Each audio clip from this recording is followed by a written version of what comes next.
Saudara-saudara, jadi harus ada garis tegas. Kalau tidak ada, kita gelap nanti, ya.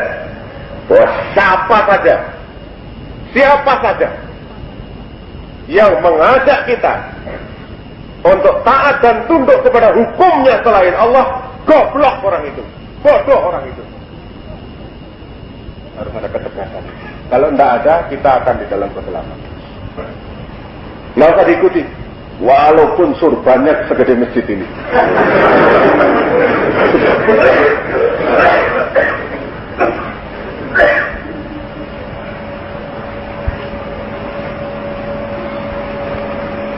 Walaupun dia mempunyai kedudukan yang bagaimanapun juga, walaupun dia dokter tapi dokter yang bingung, ya.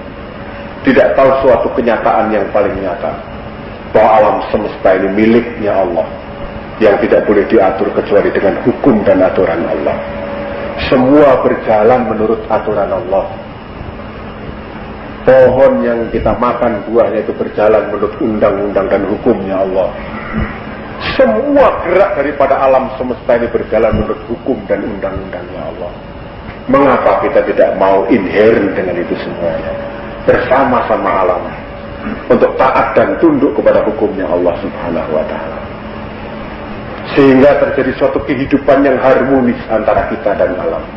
Kita bisa memanfaatkan alam sebagai kuda tunggangan untuk mencapai kebahagiaan dunia dan akhirat. Ya kan begitu.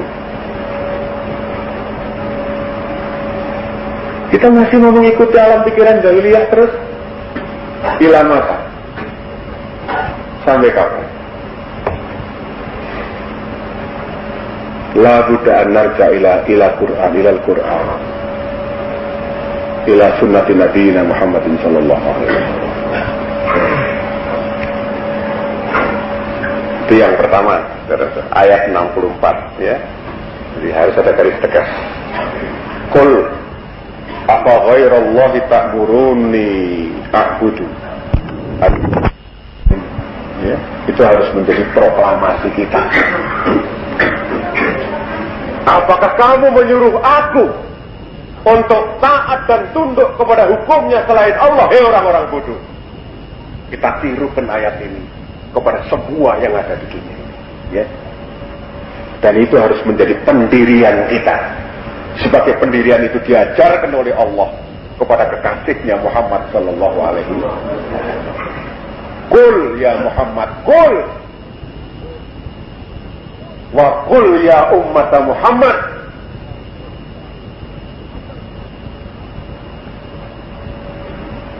Itu yang pertama. Yang kedua, ayat 65. Walaqad uhiya ilaika wa ilal ladzina min qablika la in asrakta la yahbatanna amaluka wa la takunanna minal khasirin.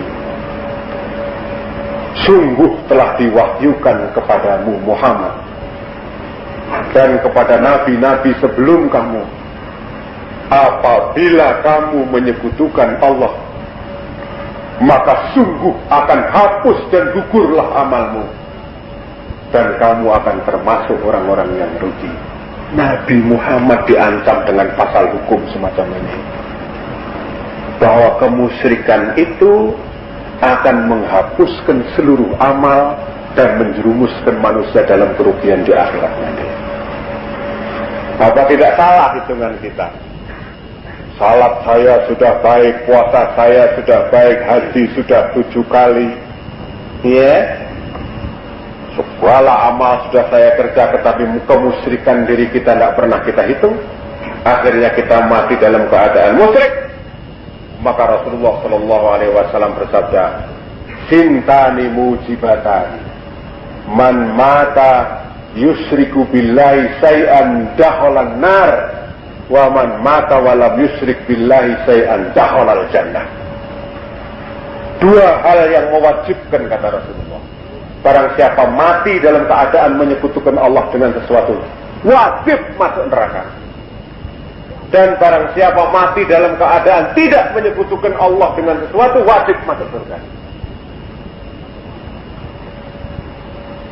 Itu yang harus kita hitung setiap saat. Hal ana musyrik al muwahhid. Aku ini seorang musyrik atau orang yang bertauhid. Ini yang harus kita tanyakan setiap hari, ya, pada diri kita. Nanti kita musyrik, kita tidak tahu nahnu ini musyrik, ya.